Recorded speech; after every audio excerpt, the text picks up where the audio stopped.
You know, some historical events don't just change a country. They completely shatter the old world and build a new one from the ashes. And today, we are diving headfirst into one of the most explosive, most influential moments in all of human history, the French Revolution. All right, so I want you to picture this. It's Paris, summer of 1789. The air is just thick with tension. You can feel it. Rumors are flying everywhere. The king's sending troops, he's gonna crush the people. The whole city's basically a powder keg just waiting for a spark.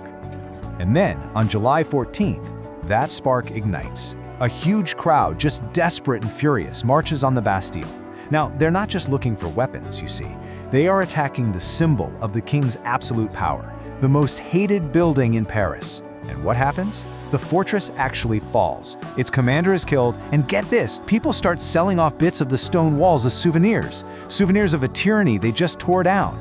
This single violent act, that was the real beginning. But here's the thing. This didn't just happen out of nowhere. No way. This was the culmination of centuries of pressure building and building just beneath the surface. So the real question is, right?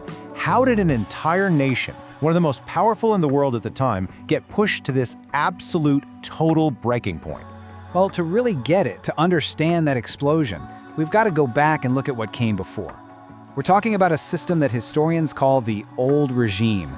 And let me tell you, it was a world built on divisions that were deep, profound, and just fundamentally unfair. So French society back then was basically split into three groups, or estates. At the very top, you had the clergy, the first estate. Then the nobility, the second estate. Together, they were maybe 3% of the population, but they owned a massive chunk of all the wealth and land. And here's the kicker. They paid almost zero taxes, none. The entire financial weight of the whole country, it fell on the shoulders of the third estate. And who was that? Oh, just everyone else. Peasants, merchants, lawyers, you name it. 97% of the people were paying 100% of the taxes. Just think about it. Now, how do you get a point like that across when most people can't even read?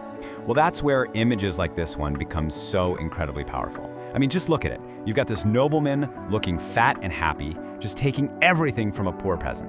Grain, money, fruit. The peasant is literally handing over everything he has, and the Lord doesn't even bother to look at him. It's all right there in one picture. And the caption that often went with images like this, it was simple, brutal, and absolutely unforgettable. It made the whole system feel predatory, you know? It made it personal. It wasn't just about taxes anymore. It felt like you were being devoured. And if all that social pressure wasn't enough, there was also a catastrophic financial crisis brewing. I'm talking decades of expensive wars, including, fun fact, helping the American colonies fight for their independence, plus all the insane spending of the royal court. It plunged France into just staggering debt. We're talking more than 3 billion livres. The government was basically broke. So, with the country facing total financial collapse, King Louis XVI, well, he was backed into a corner. He had to do something that no king had done in 175 years. He called a meeting of the Estates General. That's the big assembly with representatives from all three estates. See, he needed to raise taxes, but what he didn't realize was that in doing so, he was about to accidentally unleash an absolute political hurricane. Okay, so here was the huge problem. Under the old rules, each estate voted as a single block. So one vote for the clergy, one for the nobility, one for the third estate. This meant the first two could always team up and outvote the common people, 2-1, every single time. But the third estate, which was now full of smart, educated lawyers and merchants, showed up with a radical new idea. Voting should be by head. One representative, one vote. For the first time, the people were demanding a real say. And the king, he said no. So what did they do? Their next move was just an act of pure defiance. They find themselves locked out of their usual meeting hall, so they just go to a nearby indoor tennis court. And right there, on that court, they take a solemn oath. They declare themselves the National Assembly, the one true government of the French people. And they swore they would not leave until they had written a constitution that would limit the king's power. This was the moment the political revolution really kicked off. Okay, so now that they've essentially seized power, the National Assembly gets to work. Their job, to define the principles of this whole new society they're trying to build. And what they came up with? Well, it's one of the most important documents in all of modern history. Its words would echo for centuries to come. That document was the Declaration of the Rights of Man and of the Citizen. And this wasn't just a list of new laws. Oh no, this laid out an entirely new philosophy of what human rights even are. It declared them to be universal, natural, something you're born with that no king or government can ever take away from you. And the ideas in it were just breathtakingly radical for the time. Think about it. All men are born free and equal. The whole point of government is to protect your rights, like liberty and your right to resist oppression. All citizens are equal before the law. You have the right to free speech. I mean, these are the ideas that would become the bedrock of modern democracies everywhere. But there was a problem, a big one. There was an immediate clash between the promise and the reality. The Declaration says all citizens are equal.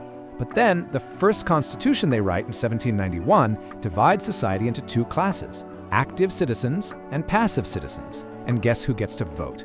Only the active ones, men over 25 who paid enough taxes. So the poor, and all women, were still completely shut out. The revolution was already creating its own brand of inequality. So you have this tension, right? And you combine that with the threat of foreign armies invading and rebellions breaking out inside France, and all of it pushes the revolution into its most extreme, most terrifying phase. The fight for liberty was about to get very, very bloody. And from here, things move at lightning speed. In 1792, a radical group called the Jacobins storms the royal palace and throws the king in prison. A little while after that, the monarchy, which had been around for 1,000 years, is just abolished, gone. France is declared a republic. And then, just a few months later, citizen Louis Capet, as they now called the former king, is put on trial for treason and publicly executed by a brand new, terrifyingly efficient machine, the guillotine. This single event kicks off the period that we now call the Reign of Terror. For more than a year, the revolutionary government basically decided that the only way to save the Republic from all its enemies, both inside and outside of France, was through organized, state-sanctioned terror. And the man at the very center of this storm was Maximilien Robespierre. He was this lawyer with an iron will, and he passionately believed he could create a perfect republic of virtue. But, and this is a big but, he was utterly convinced that to build this perfect society, you had to first purge all of its enemies, without mercy. This, as you can imagine, created a fierce debate right at the heart of the revolution itself. On one side, you had guys like Camille Desmoulins. He argued that liberty is supposed to be about happiness and justice, and that executing your opponents just creates 10 more enemies for everyone you kill. But on the other side, you have Robespierre, and he argues that during a revolution, terror is nothing but justice, swift, severe, and inflexible. It was a battle for the very soul of the revolution. And in the end, Desmoulins himself was sent to the guillotine. Eventually, the terror just burned itself out. Robespierre ended up meeting the exact same fate as so many of his victims. The revolution would stumble on through years of instability, which eventually led to the rise of a guy named Napoleon Bonaparte. But after all that, what was its ultimate legacy? Well, for one, the revolution gave the world a whole new political language, and it was often expressed through these really powerful symbols. You see a broken chain, and you immediately think freedom from slavery. That red cap, the Phrygian cap, it was worn by freed slaves in ancient Rome, and it became this instant international symbol for liberty. These weren't just pictures. They were ideas that could travel across borders without needing a translator.